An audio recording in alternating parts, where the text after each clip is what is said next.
ओम पूर्णमदः पूर्णमिदं पूर्णात् पूर्णमुदच्यते पूर्णस्य पूर्णमादाय पूर्णमेवावशिष्यते। ओम शांति शांति शांति। हम लोग यहाँ पर ईशोपनिषद का अनुशीलन कर रहे हैं और हम लोगों ने इसका अनुबंध चतुष्टय भी देखा और मंगलाचरण भी देखा, शांति पाठ भी देखा और उसके बाद आचार्य का जो संबंध भाष्य है वो देखना शुरू किया। दोबारा से हम वहीं से पढ़ते हैं। ईशावास्यादयो मंत्र कर्मसु अविनियुक्ता। ये वाक्य कल हम लोगों ने पढ़ा था। ये शुक्ल यजुर्वेद संहिता का 40वां अध्याय ईशोपनिषद कहलाता है। इसमें पहले जो 39 अध्याय हैं संहिता में देवता ज्ञान, देवता स्तुति ये रहता है, जिसका विनियोग बाद में ब्राह्मण ग्रंथों में बताया जाता है। तो ये जो 39 अध्याय थे उन सबका विनियोग ब्राह्मण ग्रंथों में बताया गया है।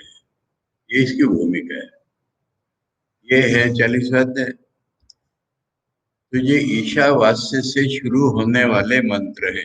ऐसा ईशोपनिषद का नाम आचार्य कैसे ले रहे? ईशावास्य से शुरू होने वाले मंत्र। इनका कर्म में कहीं विनियोग नहीं है।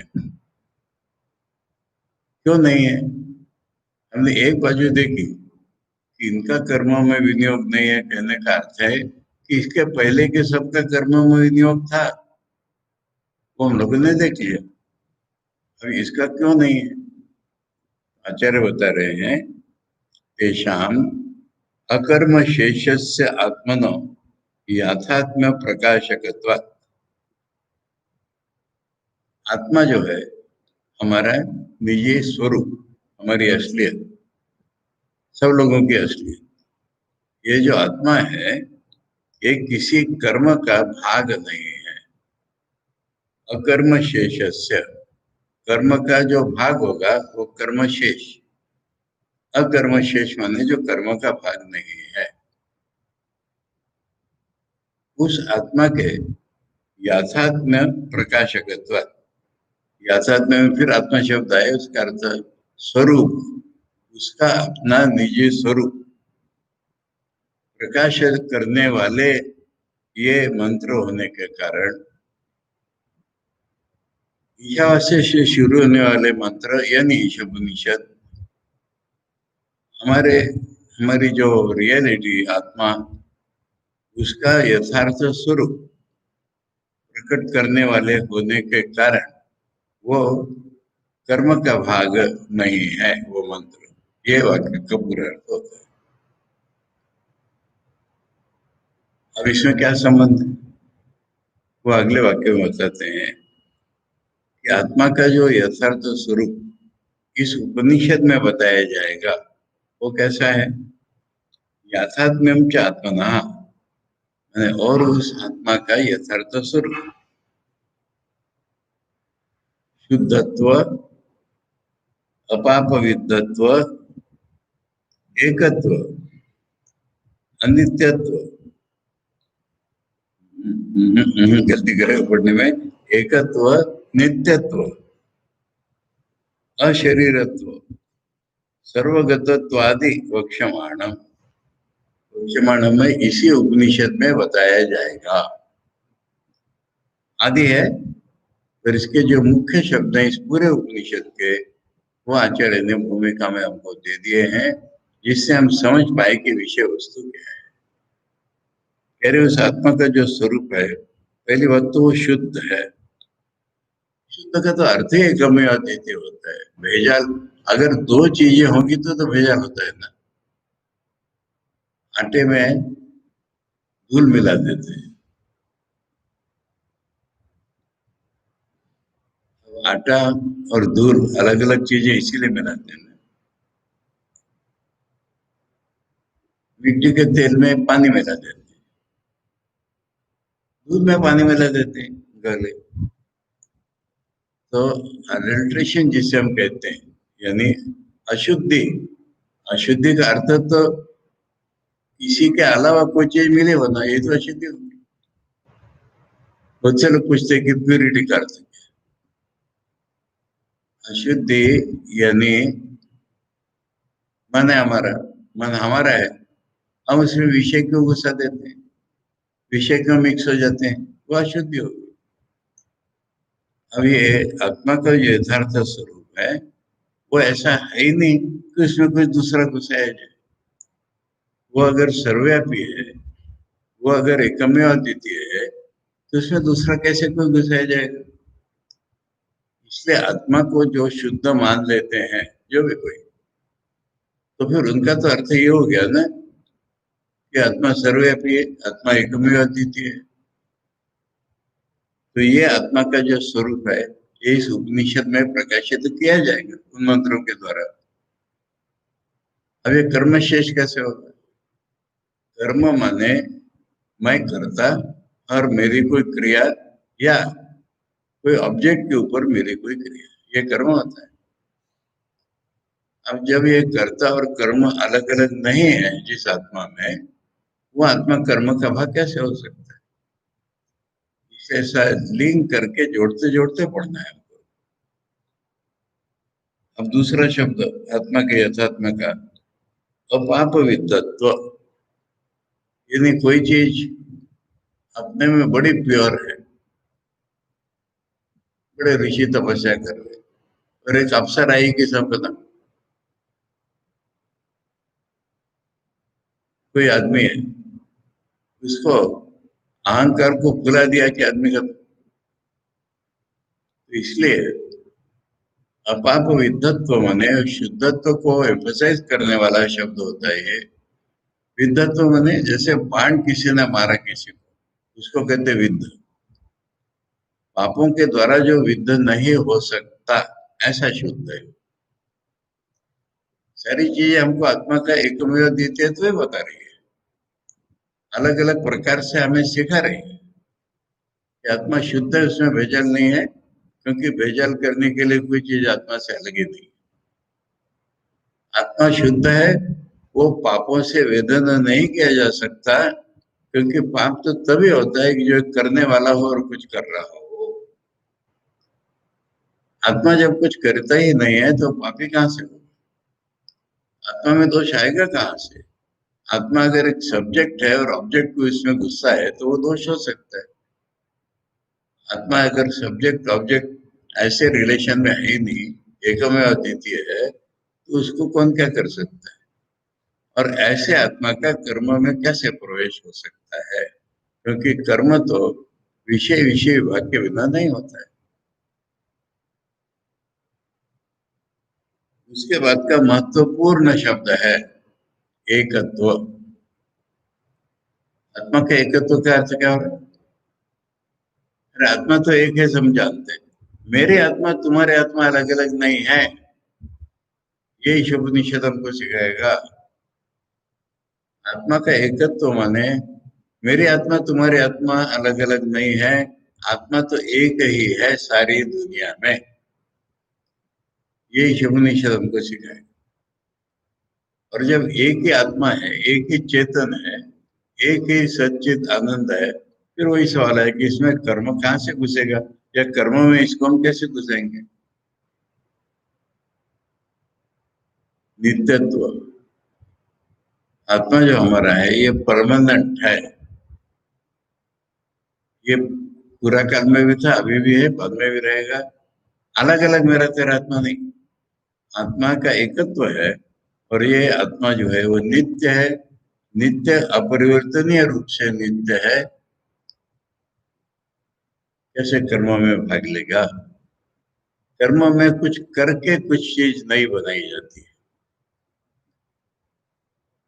इसलिए ये कर्म का हिस्सा कैसे होगा? जो नित्य आत्मा है। और एक इम्पोर्टेंट चीज, आत्मा को शरीर नहीं है, इसलिए तो स्पिरिट कहते हैं हम। लोग इसको भूत जैसा समझते हैं, क्योंकि शरीर नहीं है ना, तो भूत है क्या? भूत नहीं है। पर शरीर नहीं है का अर्थ खाली हमारा शरीर नहीं होता भूत जैसा। शरीर नहीं है माने एक अलग पर्सनैलिटी नहीं है ये शरीर। शरीर नहीं है खाली मन है ऐसा नहीं। शरीर नहीं है, इंद्रिय नहीं है, मन नहीं है, आत्मा केवल चेतन है। तो ये जो शरीर न होना, आचार्य कहीं पर ब्रह्म सूत्रों में भाष्य करते हुए कह रहे हैं, यही एकमात्र मुक्ति का लक्षण है। अशरीरत्व ये मुक्ति का लक्षण। और अशरीरत्व जहाँ है वहां सुख दुख का स्पर्श ही नहीं होता। ऐसे आत्मा का यह वर्णन मिलेगा हमको अशरीरत्व का, तो कर्म का भाग कैसे हो सकता है? एक और लास्ट पॉइंट, सर्वगत। अरे एक subject will work on an object. आत्मा अगर सर्वव्यापी है, आत्मा ही अगर सब कुछ है, आत्मा अगर सब में इंटरपेनिट्रेटिंग है, तो क्या कर्म करे? खैर, ये एक तरफ से ध्यान की सामग्री भगवान ने दे दी हमको आचार्य ने। दूसरी ओर से वो ये बता रहे कि ऐसे आत्मा का यथार्थ स्वरूप ईशोपनिषद में प्रकट करेंगे। इसलिए ईशोपनिषद के मंत्र जो है कर्म में विनियोग नहीं है। तच्च कर्मणा विरुद्ध है, तो यानी ये सभी हमने पहले ही देख लिया। ये सारा जो आत्मा का स्वरूप है ये कर्म से विरुद्ध है। कर्म is the interaction between subject and object, इसमें अलग है ही नहीं।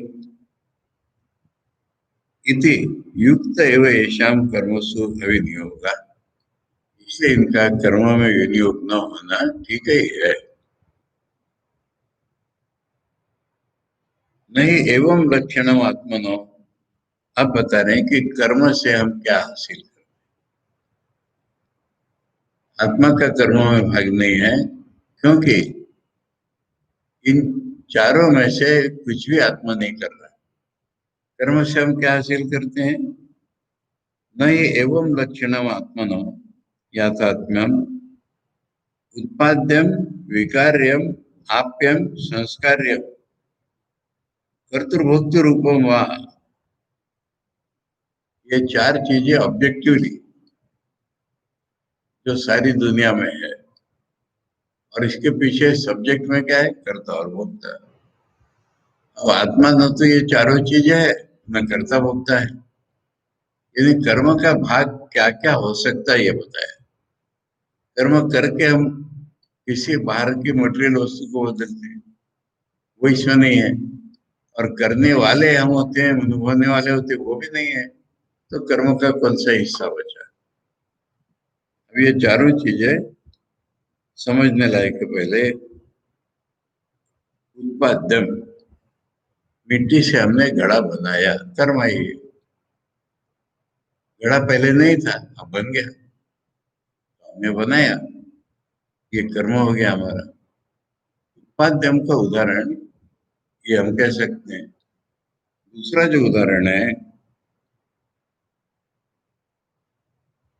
विकार्यम, यानी कर्म द्वारा हम किसी चीज को बदल करके दूसरा कुछ बना लेते हैं। दूध का दही बनाना ये इसका उदाहरण है। तो आत्मा ऐसा भी नहीं जो बदलेगा ही नहीं, तो उसका नया क्या होगा? आत्मा ऐसा ही नहीं जो पहले नहीं था, तो उसको बनाएगा क्या?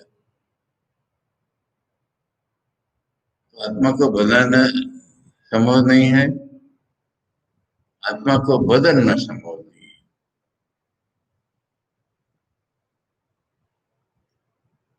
आप्यम, आप्य माने जो हमको प्राप्त नहीं है वो प्राप्त होना। पैसे कमाते हैं हम, कुछ भी बाहर से प्राप्त करते हैं। स्त्री पुरुष एक दूसरे को प्राप्त करते हैं, माता पिता बच्चों को प्राप्त करते हैं, बच्चों को माता पिता प्राप्त हो जाते हैं। ऐसे आत्मा नहीं है। जहाँ दो ही नहीं है वहां किसको कौन पाएगा? अब इसके बारे में थोड़ी मजेदार या वेदांत का बदहजम ऋषिकेश में लोग कहते हैं, सब दुनिया में कहते हैं, कौन किसका ध्यान करेगा जब दो नहीं है तो? क्या जवाब आप? अरे दो नहीं है, इज टू बी रियलाइज्ड। आज तो हमारे कॉन्शियसनेस में दो क्या ठूस ठूस कर भरे हुए हैं। हर एक बात में हम सब्जेक्ट, हर एक ऑब्जेक्ट। अब ऑब्जेक्ट जब हम दुनिया का कोई ऑब्जेक्ट को ले लेते हैं तो हम सब्जेक्ट ले लेते हैं, ऑब्जेक्ट ले लेते हैं। भगवान तो ऑब्जेक्ट नहीं है, पर हमने उनको ऑब्जेक्ट ऑफ मेडिटेशन बनाया है, तो फिर वो हमको ही निगल जाएंगे, क्योंकि वो मूल में ऑब्जेक्ट नहीं है। तो इसलिए कर्म का अर्थ होता है किसी चीज को पाना जो पहले नहीं है हमारे पास। अब ये जो आत्मा है हमारा स्वरूप है, इसको पाने का क्या मतलब? हम आज जानते नहीं है, हमारा दिमाग खराब है, हमारा ज्ञान में गड़बड़ी है, वो सुधारनी है हमको। ये चार में कौन सी कैटेगरी में आता है सुधारना है? अभी तीन कैटेगरी हुई है। चौथी में कुछ आभास हो सकता है इसका, क्या? संस्कार, यह हुआ। संस्कार करो, संस्कार बनाओ, संस्कार बनाओ, ये सारा जगत चिल्लाता है। अरे मन पर संस्कार करो, आत्मा पर कोई संस्कार करता है क्या? आत्मा का एक शब्द है बहुत सुंदर, प्रात्य का है इसको। आत्मा को बोलो, ईश्वर को बोलो, भगवान को, ब्रह्म को बोलो, प्रात्य बोलो। प्रात्य माने असंस्कारित। जैसे बड़ा हो गया पुरुष का जनेऊ नहीं हुआ तो लोग कहते हैं व्रात्य है। तो आत्मा का जनेऊ कौन बनाएगा? इसलिए आत्मा ये संस्कार्य नहीं है, इम्पोर्टेंट चीज है। अब हम पापी हो गए हैं, हम आत्मा थे, अब हम पापी हो गए हैं। तुम आत्मा थे तो तुम कभी पापी नहीं हो सकते, बोल दिया अपापवित है।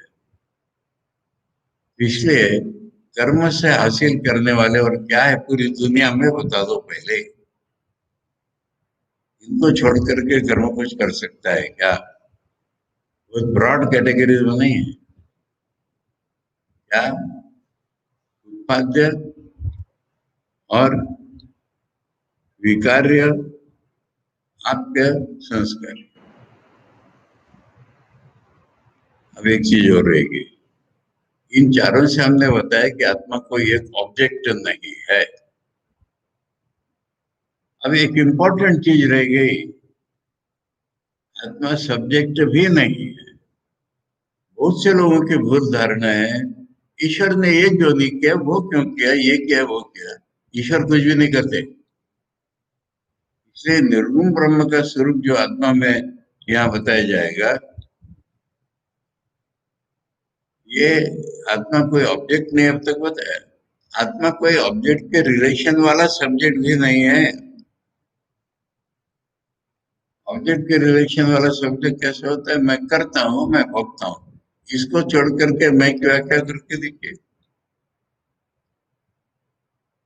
मैं जो कि ब्रह्म ज्ञान के बारे में ऑब्स्ट्रक्शन है हमारा, उस मैं का स्वरूप इसके बाहर है क्या बताइए? मैं करता हूं, मैं भोगता हूं। सोच के देखिए, इस दुनिया में अच्छे से अच्छा आदमी को ब्रह्मज्ञ को छोड़ दीजिए,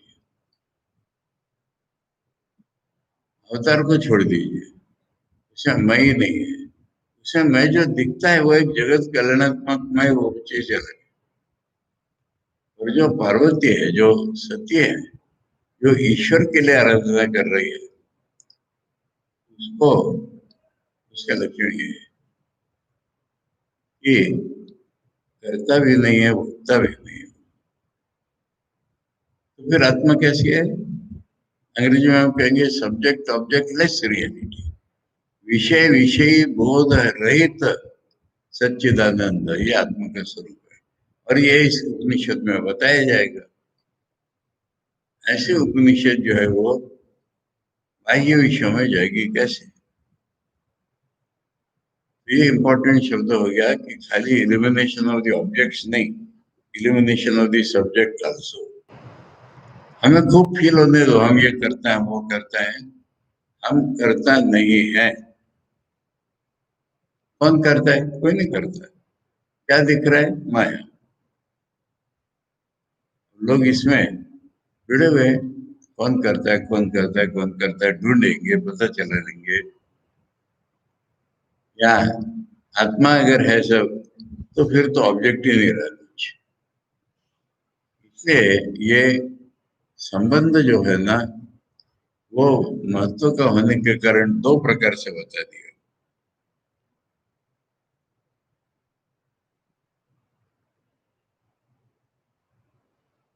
अगर इसमें से कुछ होता है ऐसा लॉजिक, तो ये किसी कर्म में विनियोग हो सकता था।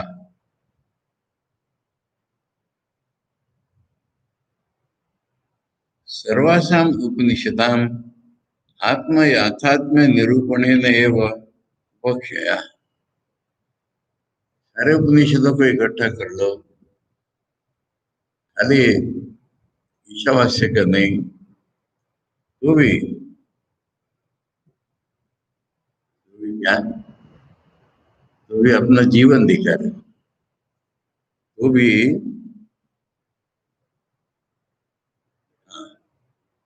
कर्ता भोक्ता नहीं है। सर्वासम उपनिषदाम। अच्छा, पहले तो ये पक्का कर लो कि कर्ता या भोक्ता रूप नहीं है। आत्मा ना सब्जेक्ट है बोल रहा हूं मैं, ना ऑब्जेक्ट है। आत्मा अगर सब्जेक्ट की रियलिटी है तो ऑब्जेक्ट की भी रियलिटी है। ऑब्जेक्ट को मिथ्या कहते हो तो सब्जेक्ट को भी मिथ्या बोलो। इसलिए ऐसा जो आत्मा है वो कर्मों में क्या विनियोग करे? यानी वस्तु नहीं है वो कर्मों में विनियोग करने वाली। जो यजमान है वो कर्मों में विनियोग करता है, वही नहीं है आत्मा में।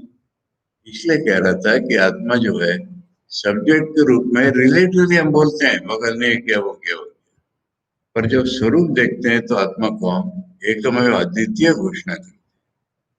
जहाँ दो ही नहीं है इसलिए वो सब्जेक्ट भी नहीं है।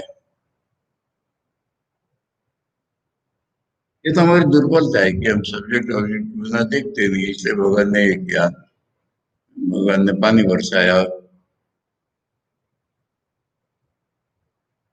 इतनी मजेदार बात याद आ गई इसलिए मैंने ऐसे कहा। त्रिची जिले में हम लोगों ने मद्रास स्टूडेंट्स ने कुछ राहत कार्य किए थे, हमसे पहले भी किए थे कीर्तन जी ने। वो रास्ते बनाए उन्होंने, घर बना के दिए थे, रास्ते बनाए, और कुछ इसी तरह की चीजें। हाँ, वाटर सप्लाई ठीक किया। अब हम लोग जब गए, कहा गया आखिरी दिन में एक मीटिंग, उसमें वो लोग भजन गा रहे हैं, गांव के लोग। रामकृष्ण आया, रास्ता मिल गया, रामकृष्ण आया, पानी मिल गया।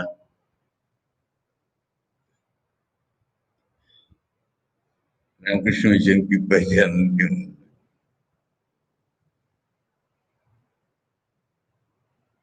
ठीक है, रामकृष्ण आया तो मिल गया सब, पर रामकृष्ण ने बनाया नहीं कुछ।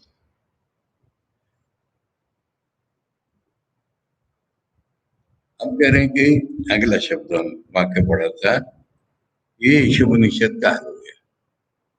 अब इसको सपोर्ट कर रहे हैं कि सर्वासाम उपनिषदा आत्म याथात्म्य निरूपण एवं उपक्ष है। जितने उपनिषद हैं सब जो है आत्मा के स्वरूप का वर्णन करके खत्म हो जाते हैं। उपक्ष है, उनकी ताकत खत्म। आत्मा के स्वरूप का वर्णन कर दिया कि उपनिषद का काम खत्म। अब और आगे बढ़ाओ, ईशोपनिषद बताए, सारे उपनिषद बताए। अब तो और आगे चलो, गीता नाम मोक्ष धर्माणाम च एवं परत्वा। गीता को प्लूरल में यूज करते हैं हमेशा। गीता जो कि मोक्ष धर्म है एवं परत्व, इसमें हमको दूसरी दूसरी बातें दिखाई पड़ेंगी, पर इसका अल्टीमेट ऑब्जेक्ट वही है, एवं परत्वाद। कर्म भक्ति ज्ञान सब मिलेगा गीता में, किंतु हर एक की दिशा यहीं पर है।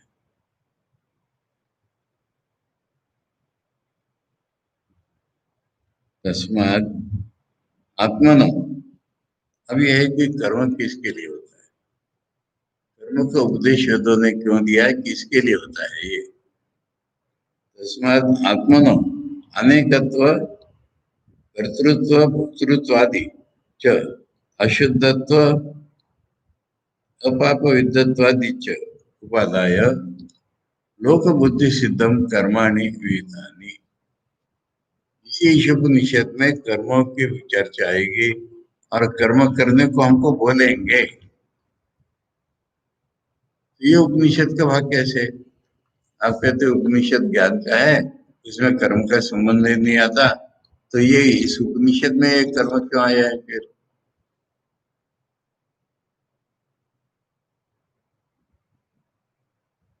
तस्मात् आत्मनो, हाँ, अब ये जब हम कर्म सिखाते हैं किसी को वेदों में, तो हम क्या अश्यूम करते हैं,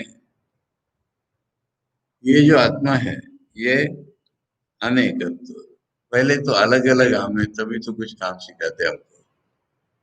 सब अगर एक हो जाए, एक ही हमारे बोध में होते हैं, तो हमसे कौन क्या काम करे।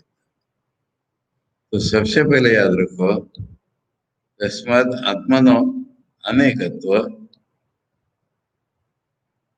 अनेकत्व आया क्यों, कर्तृत्व भोक्तृत्व दोनों आ गया। आदि च अशुद्धत्व, यही तो पहला भेजाल है। अपाप विद्धत्वादि, ये अपात, ये अपाप विद्ध है, नहीं इसको मैं कभी पाप से युद्ध किया ही नहीं जा सकता। च उपादाय, इसको हिसाब में लेकर के लोक बुद्धि सिद्धम कर्माणि विहितानि, लोगों के बोध में जो अपने आप ही कर्म आ जाता है, विषय विषय विभाग यहाँ पर वहां कर्म आ ही जाता है, इसलिए ऐसे कर्म,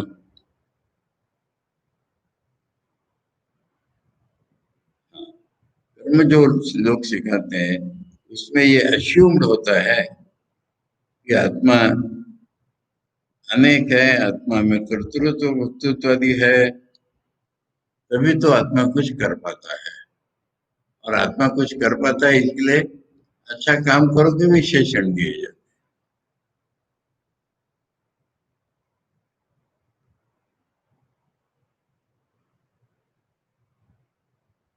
जो उपादाय, हाँ, हो गया। यो ही कर्म फलेन अर्थी, जिसको कर्म का फल चाहिए, दृष्टे न ब्रह्म वर्चसादि न अदृष्टे न, एक तो उसको दृश्य फल चाहिए, बीच में नहीं तो मुंह की चमक बढ़ जाती है वेदों का अध्ययन करने से, वो उसको चाहिए। ये कम से कम क्या से होता है, हमारी अनेक इच्छाएं होती है, परंतु हमारे को इच्छा नहीं है। अरे इतना तो इच्छा है ना अच्छा कहलाने की।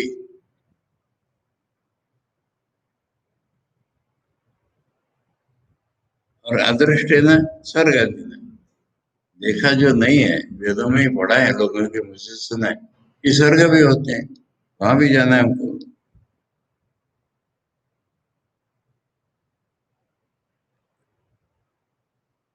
और एक चीज होती है, देखो कर्ता भोक्ता को वेद सिखाते हैं अच्छे कर्म करो। सवाल उठता है कि वेदों की सीख क्या है। अभी वेदों की सीख यानी शरीर के कर्म नहीं होते, यानी शरीर के कर्मों को लेकर के जहाँ ये एक्टिविटी बताई गई है, तो ये क्या, वे जो हम करके तुम बहुत से क्वालिटी लेकर के आए हो इसलिए उनमें नहीं जरूरत। तो और एक फैक्टर होता है इसमें, विजाति ना, विजाति माने दो बार जिनका जन्म हुआ। हमारे पुराने शास्त्रों के अनुसार मनुष्य का पहला जन्म तब होता है जब उसके माँ उसको इस पृथ्वी पर लेके देती है। फिर दूसरा जन्म कब होता है, जब आदमी विद्याभ्यास करना शुरू करता है तब दूसरा जन्म। अब ये जो पुराने जमाने में, उस जमाने में, आचार्य के जमाने में ब्राह्मण लोग पढ़ते थे और क्षत्रिय वैश्य भी कभी पढ़ सकते थे, तो शूद्र लोग तो पढ़ने जाते ही नहीं थे। ये वस्तुस्थिति की घटना थी शंकर के समय। तो शंकर कह रहे हैं कि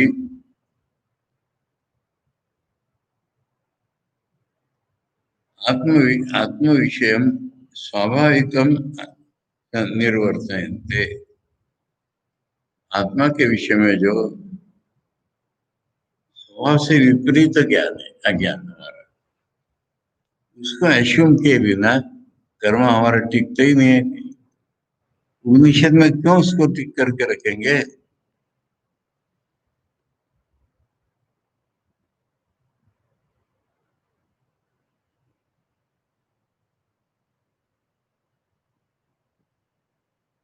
अब ये जो है आत्म विषय के स्वाभाविक अज्ञान है, यानी स्वाभाविक है, किसी पर्टिकुलर व्यक्ति को दोष नहीं देने, स्वाभाविक है।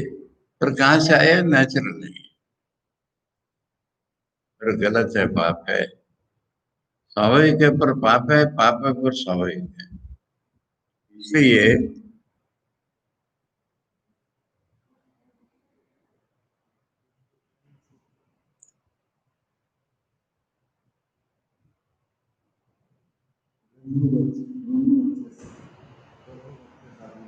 वही कर्म फले न दृष्टि न ब्रह्म वर्चसाधीना।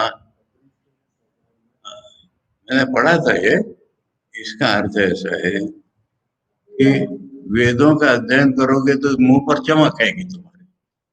ये प्रत्यक्ष फल है। एक फल बताया, आदि बता दिया, पंडित कहलाओगे, तुम्हें कहीं अपॉइंटमेंट मिल जाएगी, ये सब हो जाएगा।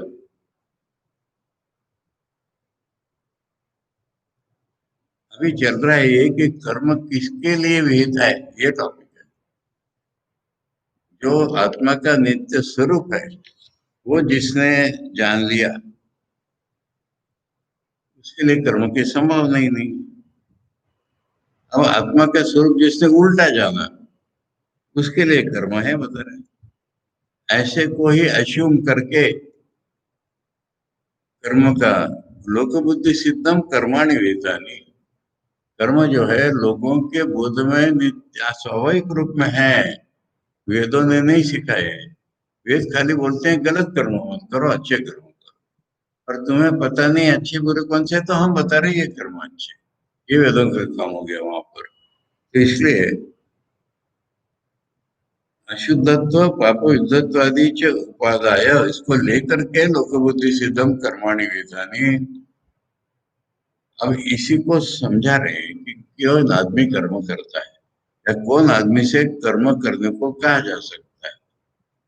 क्यों ही कर्म फले न अर्थी, पहला, जिसको कर्म का फल चाहिए।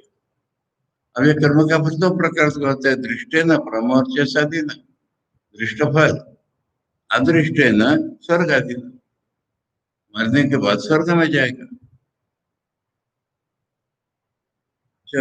इसके बाद द्विजाति शब्द है, वो मैं समझा रहा। द्विजाति किसको कहते हैं कि इसका दो बार जन्म होता है।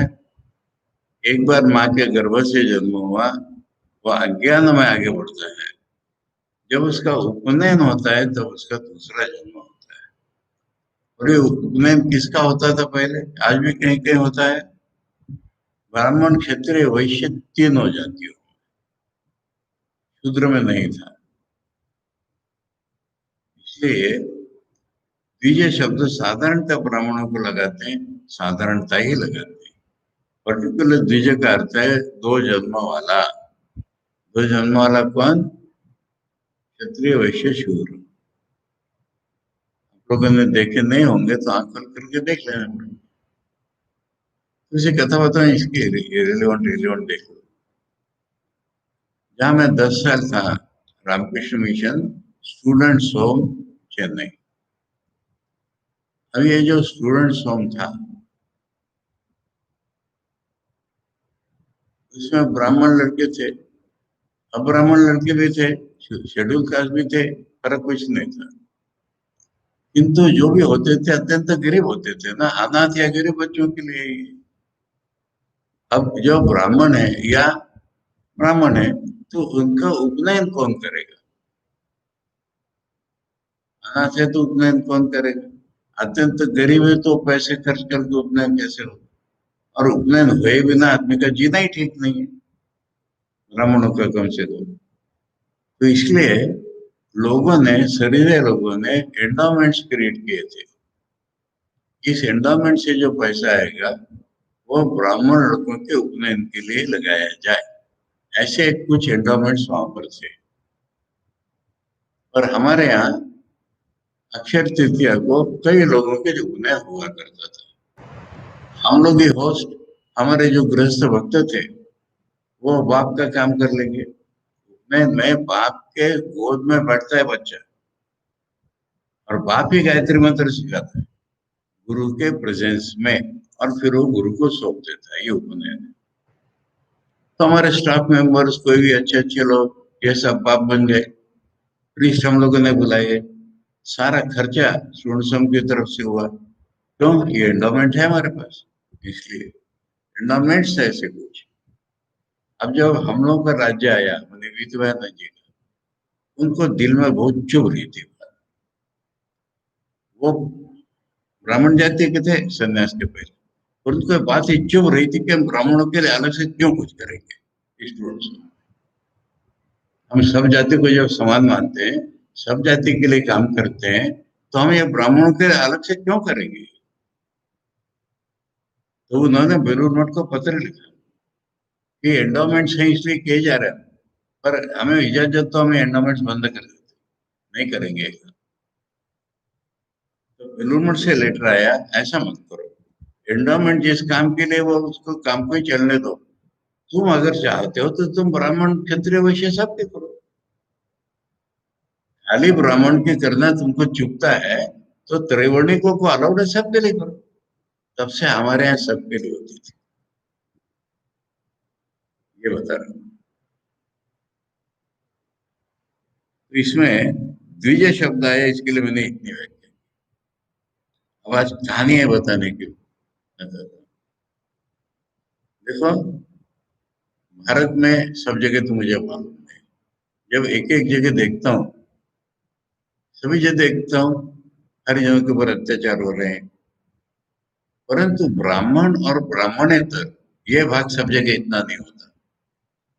फॉर एग्जाम्पल बंगाल में कहाँ पता रहता है कौन जाति का है, और दक्षिण भारत में बहुत प्रबल है। अन्य जगहों में नहीं, मैं नहीं कह रहा हूँ, मैंने देखा नहीं है। और मैं दक्षिण भारत कहता हूँ तब तमिलनाडु की बात करता हूँ, वहां तो सब काम किया है। बहुत अधिक प्रबल है ये ब्राह्मण और अब्राह्मण में। उस जमाने से, पुराने जमाने से। अब जब स्टूडेंट्स होम के लिए 1916 की बात कर रहा हूँ, किसी ने जमीन दान की, 1921 में बिल्डिंग बन के पूरी हुई थी। अब जब बिल्डिंग का प्लान सैंक्शन के लिए सबमिट करते हैं गवर्नमेंट में, गवर्नमेंट में प्लानिंग प्लान सैंक्शन करने वाला ऑफिसर यूरोपियन अंग्रेज। अब हमारे यहाँ एक ही डाइनिंग हॉल बताया गया था, उसने वापिस भेज दिया कि आप गलती कर रहे हैं क्या, आपके यहाँ तो सब जाति के लड़के रहते, एक ही डाइनिंग हॉल में खाएंगे क्या?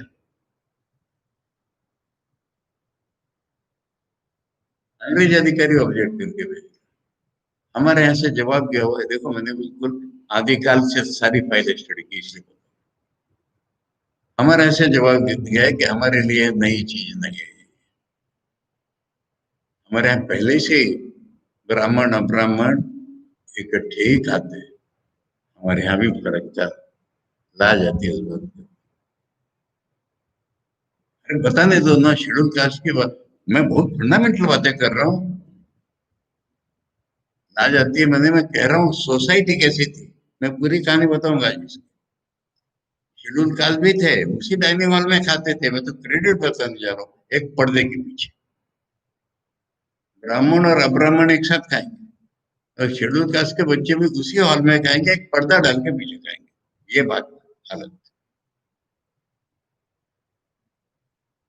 ज्यादा दिन नहीं टिकाई, निकाल दिया हमने पर्दा वर्दा सब। ये समाज की हालत थी। हमेशा थोड़ा और विवेचन करना। हमारे यहाँ एक मलियंकरणे नाम का एक इंडिपेंडेंट सेंटर है।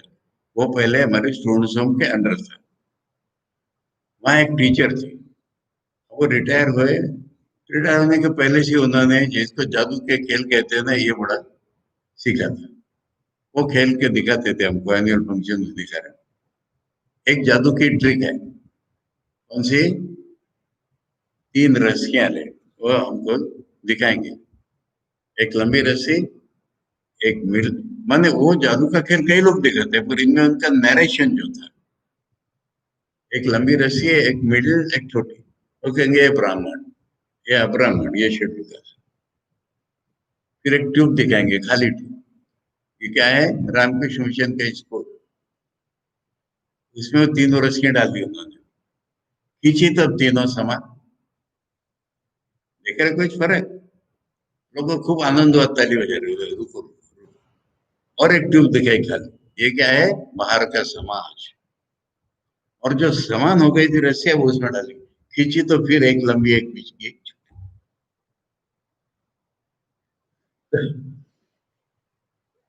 ये समाज का हाल।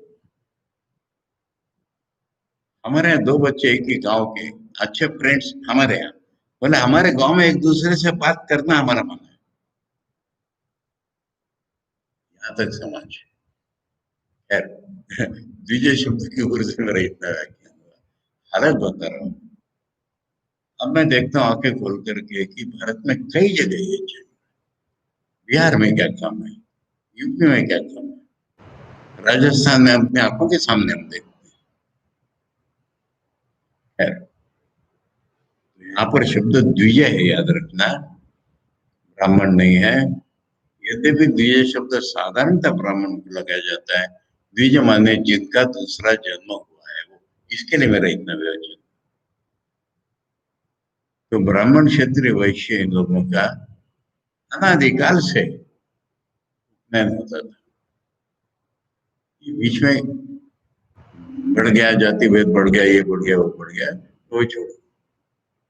तो ये सवाल यहाँ पर आता है कि एक है कि जो कर्म फल का अर्थी है वो, हाँ, कर्म फल का अर्थी 2 प्रकार से, इस जन्म में मुझे कुछ मिल जाए और स्वर्ग में जाऊं। अब वो अपने बारे में क्या सोच रहा है?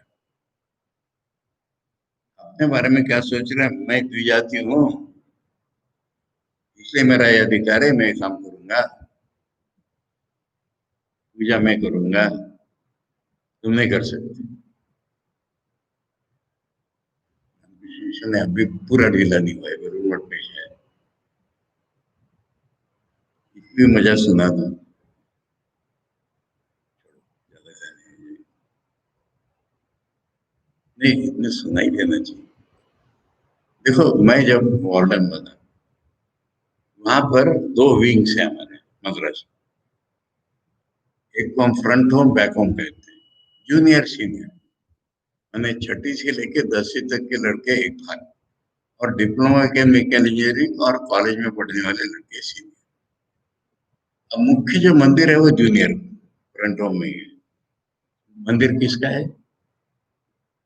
ठाकुर का नहीं, सरस्वती का। ब्रह्मानंद स्वामी जी ने सरस्वती की स्थापना की। अब हम लोगों ने ठाकुर माँ भी बिठा दी, उनकी भी पूजा होने लगी है। और बैक होम में अब अलग से कुछ चाहिए तो एक श्राइन रूम है, मैंने फॉर्मल मंदिर है नहीं वहां पर। अब मैं वार्डन बनते मैंने टेरेस पर लड़कों की एक मीटिंग बुलाई, और विद्यानंद जी भी सेक्रेटरी हिसाब से शामिल हुए। मैंने बच्चों से कहा कि अब ड्यूटी अलॉटमेंट के लिए ये मीटिंग बुलाई है, और हम लोग सबकी ड्यूटी अलॉट करेंगे, परंतु श्राइन के लिए ड्यूटी में अलॉट नहीं करने वाला। श्राइन के लिए जिसकी इच्छा हो वो उठ के खड़ा हो जाए, तब मैं उनको ड्यूटी दूंगा। ये काम स्वेच्छा से होना चाहिए। अब एक लड़का जट से उठ के खड़ा हो गया, ब्राह्मण, उनका ठीक है, तू पूजा कैप्टन हो गया, 4-5 लड़के चाहिए। कोई लड़का उठ के नहीं खड़ा हो। मैं इतना मजाक कर रहा हूँ, टोस रहा हूँ उनको। अरे नागपुर में ये बात होती तो 10 लड़के उठ के खड़े हो जाते, कैसे तुम लोग? इतना कह रहा हूँ तुम्हें, कोई लड़का उठ के नहीं खड़ा। फिर आज भी मैं उस लड़के को मानता हूँ, एसपी राजन नाम का एक लड़का उठ के खड़ा हुआ और ऐसे इशारा करके बोल रहा है, अरे पैते हुए बिना तो हमको मंदिर में घुसने नहीं देते। तो मेरे दिमाग में प्रकाश हुआ कि क्यों लड़के नहीं ऑफ कर रहे। मैंने कहा वेदना जी की तरफ देखा, मैंने आंखों में देख के परमिशन दी थी। मैंने कहा आज से ये नियम खत्म, जो श्रेणी में काम करना चाहेगा वो करेगा। फिर एकदम लड़के खड़े हो गए 4 5 6। मैं इस कथा को पूरी करूंगा। हमारे माननीय कमेटी के प्रेसिडेंट थे अण्णा एन सुब्रमण्यम अय्यर, महापुर जी के शिष्य गृहस्थ, और उनका बहुत ही ज्यादा बोलबाला या बड़े मानते थे उनको लोग। अब मीटिंग से बाहर आने पर विद्वान जी ने मुझसे कहा, तुमने कर तो दिया, मेरा भी सपोर्ट है, अण्णा क्या कहेंगे इस बात को? मैंने कहा महाराज बात छोड़िए, अण्णा महापुर जी के शिष्य हैं। अब लड़कों उनकी बात तो पहुंच गई, मैंने नहीं बताया, उनकी बात तो पहुंच ही गई। मैं इधर से क्रॉस कर रहा हूँ, अण्णा उधर से आ रहे, मेरे से गले मिले, स्वामी जी आपने कितना बड़ा काम कर दिया, तो कितने पहले हो जाना चाहिए था। ये कथा पूरी। खैर छोड़ो, आज जाति प्रथा पर मेरी बात निकली। देखो, ईशावास्यम इदम सर्वम के अनुसार बोल रहा हूँ। ईश्वर सर्वत्र है, ब्राह्मणों में है और शूद्रों में नहीं हो सकता। इसलिए अब ये कहता है कि मैं द्विज हूं। और एक बात है, मैंने शूद्रों को वैदिक कर्म करने का अधिकार नहीं, ये अर्थ है इसका। तो मैं द्विज हूं, और मैं फिर काना लूला लंगड़ा भी नहीं हूं जो कर्म नहीं कर सकता। न कान कुब्जत्वादि अनधिकार प्रयोजक धर्मवान, जिससे अधिकार छीन जाता है, ऐसा कोई धर्म भी मेरे मत नहीं है। इति आत्मान मन्यते, ये जो अपने को मानता है वो कर्म करता है, वैदिक कर्म। सवाल आचार्य के भाष्य में जहाँ कर्म का आता है, वह अधिकतर वैदिक कर्म कांड का ही आता है। इसलिए कर्म माने अच्छा कर्म माने वैदिक कर्म। तो मैं ऐसा हूं, इसलिए ये जिसका भाव है और कर्म फल चाहता है, उसी को तो वेदों ने कर्म सिखाया है, ये कहना है। सो अधिक्रियते कर्मसु इति अधिकार विदो वदन्ति। जो अधिकार को जानते हैं कि किसने कर्म करना है, किसने ज्ञान के पीछे जाना है, वो ये कहते हैं कि ऐसा जिसका भाव है उसने कर्म करना है। बाकी के लोगों ने क्या करना है? मैंने शूद्रों की बात नहीं कर रहा हूँ, पर ये जो काना लंगड़ा लूला, कुछ लोग सोचते हैं ऐसे लोग सन्यासी होते हैं। जो कर्म के अधिकारी नहीं होते वो सन्यासी होते हैं, ऐसी मान्यता है लोगों में। उल्टा, अरे तो कर्म के अधिकारी ही तो सन्यासी के क्या करें? परंतु ये कर्म से अधिकार है। एक ही विवेचन चल रहा है उनका कि ये मंत्र जो है वो कर्मों में वियुक्त नहीं है, क्योंकि आत्मा का यथार्थ स्वरूप बताते हैं, जो कि इन सब से ऊपर उठ करके आत्मा के यथार्थ स्वरूप में ब्राह्मण क्षत्रिय वैश्य शूद्र नहीं है, स्त्री पुरुष भी नहीं है।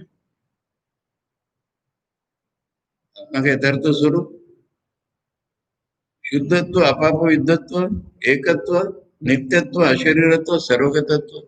इसमें कहां से आप स्त्री पुरुष भेद करेंगे? कहां से आप जाति भेद करेंगे? अब ये आत्मा का स्वरूप बताएंगे तो फिर एक कर्मों का पाठ कैसे होगा? और ये अगर नहीं है तो कर्मों का पाठ है, ये बता रहे हैं। तस्मात् कंक्लूजन, एते मंत्र आत्मनो यथात्म प्रकाशन है ना। अब सवाल आता है कि इससे हुआ क्या?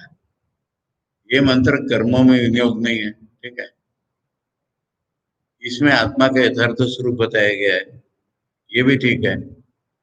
आत्मा के यथार्थ स्वरूप का ज्ञान जहां नहीं होता है वहां कर्म होता है, यहाँ तक भी ठीक है। अब इसलिए ये मंत्र आत्मा का यथार्थ स्वरूप प्रकाशन करने से आत्म विषय स्वाभाविकम अज्ञानम निवर्तयन्ता। ऐसा सवाल आता है कि पर्पस क्या है, कर्म करेंगे तो स्वर्ग मिलेगा, इसमें कर्म का सवाल ही नहीं, तो क्या पर्पस है इसका। तो कहते हैं कि आत्मा का स्वाभाविक स्वरूप को प्रकट करके वो आत्मा के विषय में जो स्वाभाविक अज्ञान है, हर एक में स्वाभाविक है पर अज्ञान है, अज्ञान है पर स्वाभाविक है। क्या स्वाभाविक है? अरे मैं शरीर हूँ, मैं मन हूँ, मैं इंद्रिया हूँ, यही तो है। तभी तो ब्राह्मण क्षत्रिय वैश्य शूद्र आता है, तभी तो स्त्री पुरुष आता है। तो इसलिए स्वाभाविकम अज्ञानम निवर्तयन्ता, उसको खत्म कर देंगे ये मंत्र। उससे क्या होगा? शोक मोहादि संसार धर्म विचित्ति साधनम आत्मिकत्वादि विज्ञान उत्पत्ति, ये हमारे में अनुभव उत्पन्न करेंगे, अनुभवात्मक ज्ञान उत्पन्न करेंगे। जो शोक मोह आदि जो संसार धर्म है, इनको निकालने के लिए आत्मिकत्वादि विज्ञान उत्पादन आदि है। मैंने आत्मा का जितना स्वरूप बताया है, मुख्य उसमें कह रहा आत्मा एकत्व, एक ही आत्मा दुनिया में है, एकमात्र आत्मा ही दुनिया में है, ये विज्ञान हमें उत्पन्न करेंगे। इसलिए ये पर्पस हमारा सर्व होगा कि हमको शोक मोहादि संसार धर्म खत्म हो जाएंगे इससे। इति एवं आचार्य कह रहे ये हमने अनुबंध चतुष्टय बता दिया।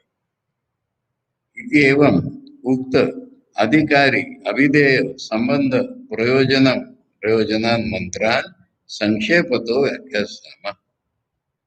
इसलिए ये जो अधिकारी हमने बता दिया यहाँ पर, अभिधेय माने विषय, विषय क्या है वो भी बता दिया, आत्मा का यथात्मक प्रकाशन। संबंध, ये अगर प्रकाशित हुआ तो फिर हमारा कर्म कट जाता है, और प्रयोजन यही है कि हमको कोई दुख न हो। ये हमने कह रहे हैं चारों चीजें बता दी हमको, ठीक है।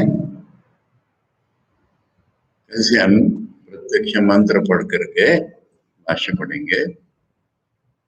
आज संबंध भाष्य भाष्य हो गई। उसमें आनुषंगिक जो विषय थे जिसको मैं आवश्यक कर्तव्यता समझ रहा था, वो मैंने प्रकट किया। और इसमें एक द्विज शब्द है, उसके ऊपर से व्याख्यान हो गया। ये वस्तु से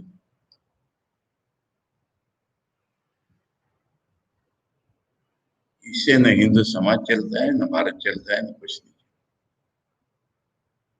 ओम पूर्णमदः पूर्णमिदं पूर्णात् पूर्णमुदच्यते पूर्णस्य पूर्णमादाय पूर्णमेवावशिष्यते। ओम शांति शांति शांति। हरि ओम तत्सत्। श्री रामकृष्णार्पणम्।